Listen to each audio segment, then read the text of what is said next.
Olá, amigo espectador do canal Frucafé no YouTube, que bom estar aqui de volta com vocês e nós vamos trabalhar um assunto muito interessante aqui hoje, que é a subenxertia em citros. Você sabe o que é subenxertia em citros? Você sabe se é possível salvar, por exemplo, um pomar de citros que foi plantado com cavalo errado? Pois é, nesse vídeo nós vamos discutir esse assunto aqui. Se você ainda não segue o Instagram da Frucafé, segue lá, @frucafémudas. Nós temos também muitas playlists no canal para você olhar um assunto, o mesmo tema, só abacate, só goiaba, ou só laranja, ou tantas outras frutas. São mais de 200 vídeos, mais de 200 mil inscritos no canal. O canal toda semana traz um assunto novo e acredito que você pode melhorar o seu quintal, sua roça, até mesmo tomar decisões mais acertadas para implantar uma nova cultura aí na sua propriedade, se você olhar essas playlists, porque assim você estuda só um assunto e fica muito mais conhecedor dos problemas, das dificuldades e das vantagens de trabalhar com essa fruta. Não deixe de acessar também a descrição aqui abaixo do vídeo, que você vai sempre ter aqui aonde nós gravamos, com quem gravamos, tem o contato com quem nós falamos sempre, tem também o contato da equipe Frucafé, se você quiser adquirir mudas, se você é produtor, né, ou é lojista, e também o contato das plantas online para você adquirir mudas no varejo e também o link, né? Foi lançado aí essa semana a nossa plataforma de cursos online, aí você pode se inscrever, comprar o curso Como Implantar um Pomar Doméstico para ter fruta o ano todo, para você virar especialista aí em frutas e ter um quintal, uma chácara, um pomar aí na sua fazenda maravilhoso para colher fruta o ano todo. Bom, para falar aqui dessa enxertia de subcopa de citros, eu estou aqui com o Paulo Gava. Nós já estivemos aqui há 14 dias contando a história dele, o citros que ele plantou, falando do trabalho, mostramos a roça perfeita, que é o Tahiti enxertado no Fly Dragon, mas não foi tudo assim, né, Paulinho? Não foram somente coisas boas e produtivas, também tivemos problemas. A primeira roça, Paulinho, você plantou era em torno de 2 hectares, né? Foi plantado em 2019. 2019, em maio de 2019. Exato. E ali 2 anos, né? Logo depois de plantar, um dia você me ligou que estava apresentando uns problemas. E o que foi que o seu pomar apresentou? A gente percebeu que algumas plantas estavam com um crescimento menor do que a maioria das outras. E começamos a ver também umas manchas no tronco da planta, mais próximo ao solo, e algumas plantas começaram a murchar as folhas e chegaram até a morrer algumas. Com 2 anos de plantado? Com 2 anos de plantado. Nós temos aqui uma roça o porta-enxerto aqui é o Centradarim San Diego. Aqui é o San Diego. San Diego, né? Que é medianamente resistente à doença, é um material desenvolvido, né, pela Embrapa de Cruz das Almas, Embrapa Mandioca e Fruticultura, e a Frucafé trabalha com 3 sandarins, o San Diego, o Centradarim Riverside e o Centradarim Índio, né? Aqui foi agora. O interessante que foi muito rápido, né? Muito rápido. Na verdade, eu acredito que tenha sido antes de 2 anos. Com 1 ano e meio, a gente já começou a perceber já plantas que tinham um crescimento menor e já apresentavam um problema de galhos que se quebravam com o próprio vento, e que são as plantas chamadas quebra-galho, né? Sim. E elas, além de não crescerem como as demais, começaram a apresentar uma podridão de tronco. O interessante é que essas plantas também começaram a apresentar uma produtividade mais precoce que as outras, né? Ou não? Elas têm isso, elas apresentam uma produtividade maior, mas tem esse problema do galho que quebra e o problema dessa podridão de tronco. Aqui atrás de nós, nós estamos vendo plantas normais, né? Que não apresentou esse problema. Essa planta aqui está com agora 4 anos. 3 anos e meio. 3 anos e meio. Ela é de julho a agosto, né? De maio de 2019. Maio de 2019. 3 anos e meio. Uma planta normal, tá muito carregada, uma cor muito bonita. Aqui tem outra planta, né, Paulinho? Normal. E aqui uma planta já com aquele sintoma que você falou. Isso, com as características que a gente falou. Uma planta mais achatada, né? Mais quebradiça. E aqui outra, né? Também com esse mesmo sintoma. E logo aqui na frente uma outra, já foi feito o trabalho aqui para recuperar, tá com a cor verde, né? Uhum. Aqui nós temos uma planta um pouco mais sentida, né? não está com uma cara muito boa. E aqui uma que morreu. Aqui uma que morreu e foi feito um replantio. Um replantio. Feito replantio nela. E aí, quer dizer, aqui não teve o que fazer, né? Aqui não teve o que fazer. Perdeu. E aqui do lado, ó, outra planta perfeita, né? Muito perfeita. Olha o tronco da planta, né? Que maravilha. É uma planta que, com certeza, a vida útil dela é, por enquanto, ilimitada. Paulinho, e você se assustou com isso aqui, né? É, porque você faz um plantio e de repente você vê metade, praticamente metade do plantio com esse problema dessas plantas ananicantes. Aqui nós temos 950 plantas e esse problema foi detectado em aproximadamente umas 450 plantas. E parcialmente já resolvido, né? E nós vamos falar agora um pouquinho, quero explicar para você, espectador, sobre essa questão e o que fazer quando isso acontece no pomar. Eu vou tentar dar uma explicada aqui sobre esse fator biológico, esse fator de fitossanidade que apresenta os citros, principalmente na lima-ácida Tahiti, ou limão Tahiti, como muitos preferem, né? Esse fruto maravilhoso que está ganhando o mundo todo, né? Há menos de 100 anos, o mundo não conhecia essa fruta. Conhecia o limão siciliano, conhecia o limão cravo, conhecia outros limão, limãozinho, mas não conhecia a lima-ácida Tahiti ou o limão Tahiti. Isso aqui foi uma lima da Pérsia que foi plantada por semente e nasceu azeda. E melhor ainda, nasceu sem semente. Então virou limão. Mas na verdade, o que chama atenção, o que encanta no Tahiti é essa cor verde maravilhosa, o caldo que ela tem e a facilidade de uso por não ter semente. Então hoje, por exemplo, a própria Europa, que só valorizava o limão siciliano, hoje é um grande consumidor de limão Tahiti. O Brasil exporta Tahiti para o mundo todo, é a nossa terceira fruta mais exportada já, só perto do melão e a manga, né? Mas qual é o problema que o Tahiti tem? As primeiras plantas de Tahiti devem ter entrado no Brasil entre 40 e 60, 1940 e 1960, né? E elas traziam já algumas cargas, né, de tecnologia que já se usava, mas o Tahiti, ele é uma planta extremamente sensível a vários patógenos, né, de solo e vários patógenos também aéreos e tal, né? E ainda tem gente explicando aí no YouTube fazendo muda de Tahiti de galho, que é um grande erro, né? O Tahiti em si é uma planta que tem uma herança, né, de falta de resistência, né, dessa copa, por exemplo, com um monte de patógenos, principalmente de solo. Então, vamos lá. O que o Tahiti carrega, né, na sua base genética que muitos outros citros não carregam? Ele carrega um viroide. Esse viroide, ele ataca lá na parte celular da planta, e esse viroide, quanto mais alto está a intensidade desse viroide, mais a planta tende a crescer menos, produzir mais e ficar o tempo todo ameaçada de morte. Então, se eu olho para essa planta aqui, ela tem um índice de viroide muito mais alto que essa planta aqui, que está muito maior, enxertada no mesmo porta-enxerto. Isso mostra, né, que essa planta tem um índice maior. É como se a gente dissesse que essa planta carrega, né, para vocês entenderem melhor, comparar aí com a questão humana, ela é como se ela fosse uma eidética permanente. Agora, o que esse viroide pode trazer de benefício e malefício? O viroide pode ser usado de uma forma benéfica para nanicar plantas, né? Mas está se chegando à conclusão, com muitos estudos, que a gente pode fazer esse nanicamento, ou seja, diminuir o tamanho da copa dos citros, e vocês viram no vídeo com o Paulinho anterior, aplicando ou enxertando os citros em porta-enxertos que faz a redução da copa, mesmo sem o viroide. No caso do Fly Dragon, é um baita porta-enxerto para limão Tahiti e também para o siciliano e outros limões, né? Ainda está se fazendo pesquisa para os outros citros, não tem pesquisas confirmadas para tangerinas e laranjas ainda nesses porta-enxertos mais resistentes.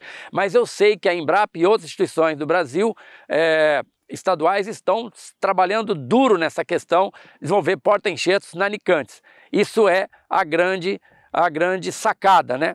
Mas então, se eu tenho uma copa que tem esse viroide numa quantidade maior e coloco ele num porta-enxerto errado, esse viroide pode matar o porta-enxerto, que a base deveria ser resistente, primeiro do que a própria copa. Um exemplo disso é o limão-cravo, que é o menos resistente a esse viroide. E o que esse viroide provoca na planta? O primeiro sintoma que ele provoca na planta é rachadura no tronco, porque esse viroide provoca exocorte nos citros, e a exocorte ela pode rachar a casca da planta, e quando você racha a casca da planta, vai começar a exudar, a sair seiva aí nessas rachaduras, né?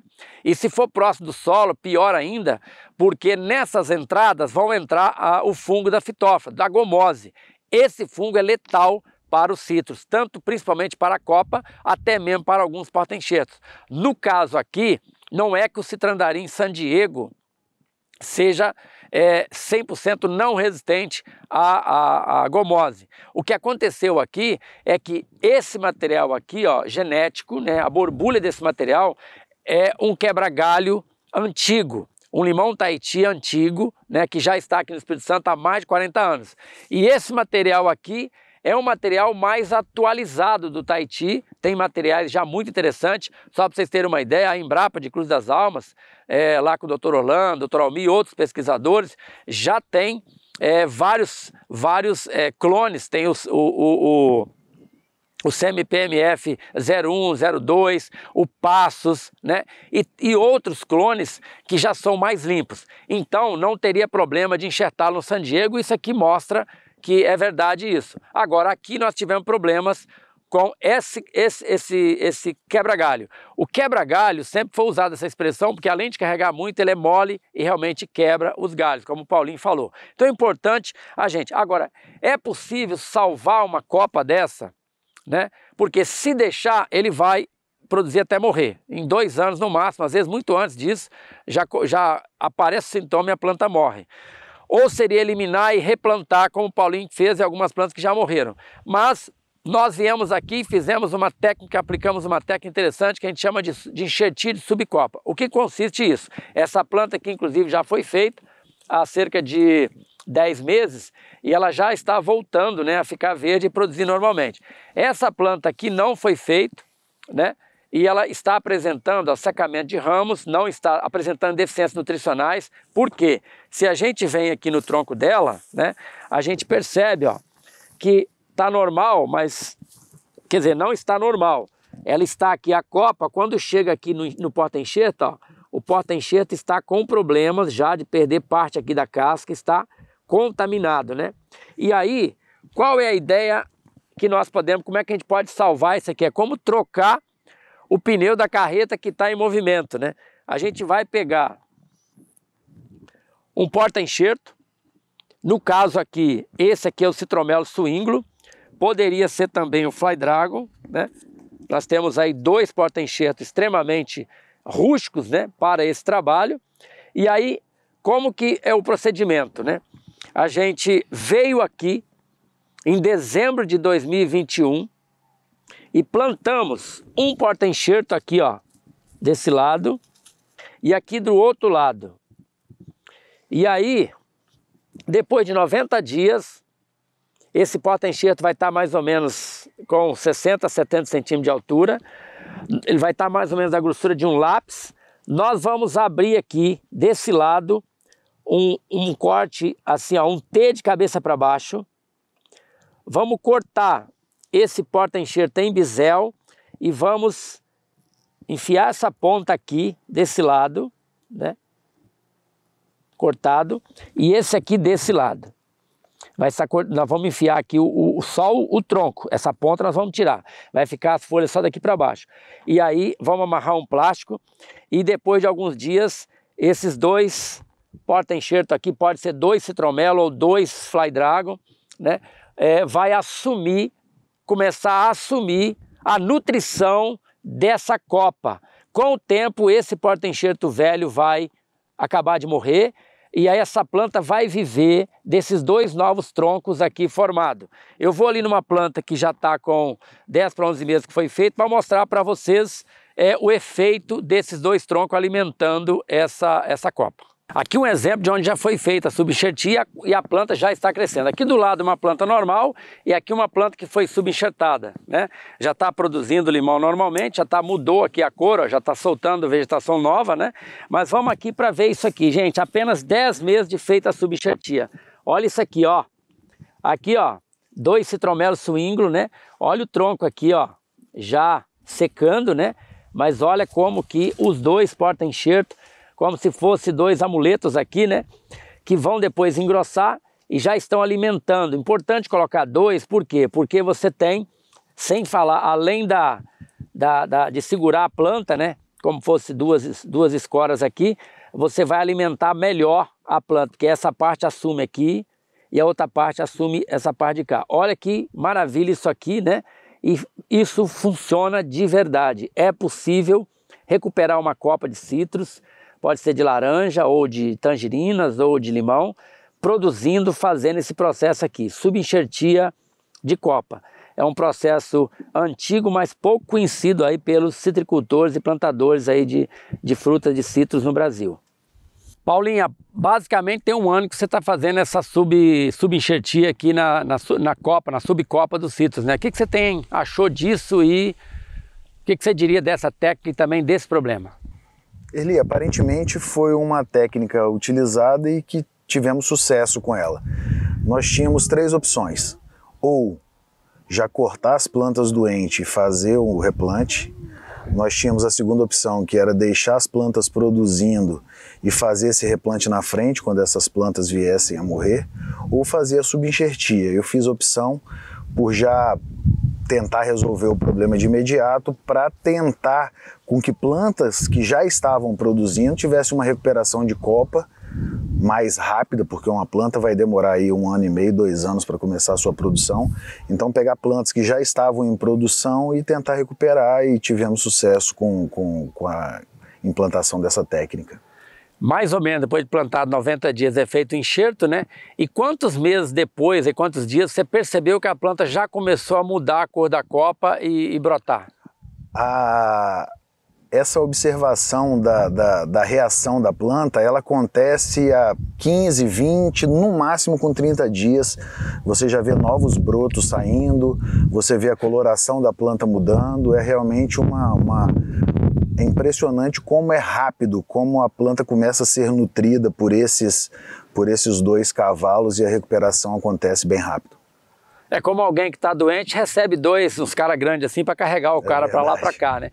Mas realmente é interessante. Você achou difícil aplicar essa técnica na propriedade? Não, o pessoal teve aqui, ensinou como a gente executaria isso, e não tem segredo algum. É fácil, só ter um pouco de capricho, colocar uma pessoa bem caprichosa para poder fazer, para não perder também o serviço que foi executado.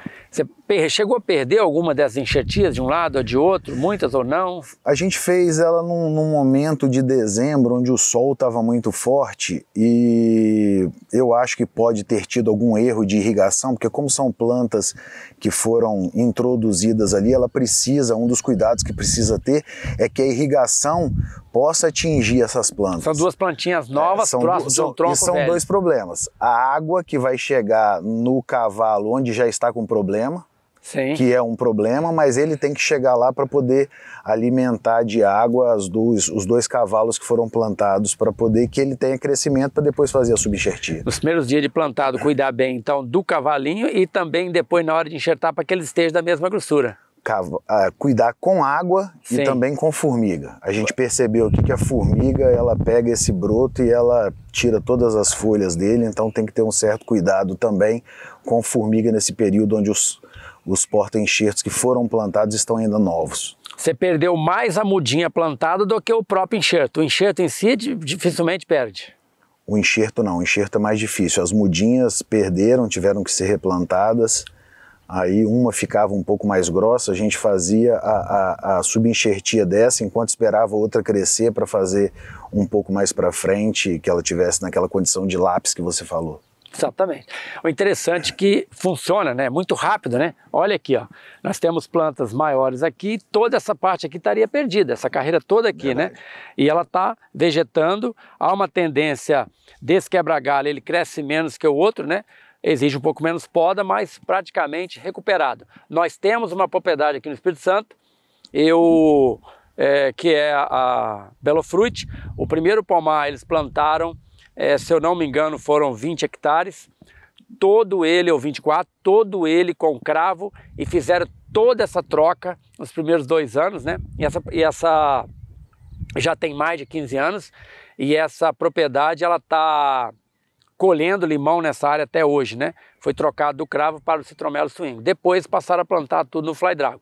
São momentos interessantes da citricultura, são tecnologias aplicadas. É claro, se puder começar, né, Paulinho, já com a copa certa, igual o vídeo que nós vimos há 14 dias, que você fez já no Fly Dragon, mais uniformidade e menos risco. Quer dizer, cada região também tem que saber o que é ideal para ela, né? Exatamente. Saber qual é o cavalo e copa ideal, a compatibilidade dos dois, para que esse problema não ocorra nos novos plantios. Lembrando que o excesso de água e nitrogênio também pode ajudar esse viroide a se expandir mais. Outro problema também que eu não mencionei na hora que eu estava falando é a cochonilha farinha. Ela ataca o tronco, aquela cochonilha branquinha, e ela faz esse viroide expandir o aparecimento da exocorte, que são as rachaduras no tronco e nos ramos, que vai virar a porta de entrada para a gomose, que é o que mata o pé de limão e laranja. Outra coisa que a gente fez também, outra medida que a gente adotou aqui, foi a mexida na distância da irrigação para o tronco, porque como nessa irrigação é diferente da anterior, essa aqui são microjets, ele molhava muito o tronco do pé de limão, fazendo com que a doença ela aparecesse com mais rapidez. Com mais velocidade. A gente moveu a irrigação, afastou aí uns 80 centímetros, 1 metro do pé, para que não tivesse esse encharcamento no pé dos citros. Ok, nós vamos deixar também aqui na descrição do vídeo como é que faz a pasta bordaleza e também aí o uso de algum preventivo que pode ser feito no tronco aí do seu limão nos primeiros, principalmente 4 anos, para você evitar esses problemas. Paulinho, sigamos plantando limão, né? Continuamos acreditando que é uma bela cultura. E o Brasil cada vez mais consumindo limão. O mercado interno é fantástico, exportando muito, né? E não deixe de ver o vídeo com o Paulinho, que foi já mostrado há 2 semanas atrás. Pessoal, espero que você tenha gostado do vídeo, né? E não deixe de curtir lá o Instagram da Frucafé, @frucafémudas. Nós temos aí toda semana bastante informações também de visitante, Reels, né? E também não deixe de acessar aqui, pessoal, esse texto que tem aqui abaixo do vídeo, onde está a descrição aqui onde nós gravamos, vai estar a descrição aí falando da importância do sítio, também dos cuidados preventivos, vai estar o contato do Paulinho se você quiser comprar limão, conversar com ele sobre o que nós fizemos aqui, e também acessar os contatos da Frucafé Mudas se você quiser adquirir mudas, e também das plantas online, asplantasonline.com.br, para adquirir mudas no varejo, mudas da Frucafé, é uma parceira da Frucafé para entregar a muda aí na sua casa através de transportadora. E não deixe de acessar aqui o Instagram da @Fruticultura em Foco, que é a plataforma de curso que acabou de ser lançada, e você pode adquirir aí um curso. Se você é sitiante, nunca plantou um pé de fruta, você pode adquirir e virar especialista em formação de pomar para ter fruto o ano todo aí no seu quintal, na sua chácara, na sua fazenda, no seu sítio, para que você se divirta bastante e colha fruta aí de qualidade para sua família. Muito obrigado, Paulinho, mais uma vez por esse leque de informações para os nossos espectadores, né? Sempre alimentando aí a esperança, né? e a expectativa dos nossos plantadores aí de frutas no Brasil todo. Foi mais um vídeo do canal, espero que vocês tenham gostado. Se gostou, deixa aqui a sua curtida, se inscreva no canal, compartilhe com seus amigos, toque no sininho, marque todas para receber toda quinta-feira, 19 horas, um novo vídeo no canal ou outros vídeos excepcionais que a gente colocar no canal. Valeu, Paulinho. Valeu, Eli. Hoje é dia de caipirinha. Hoje é dia. Bora lá cortar um limão com pinga.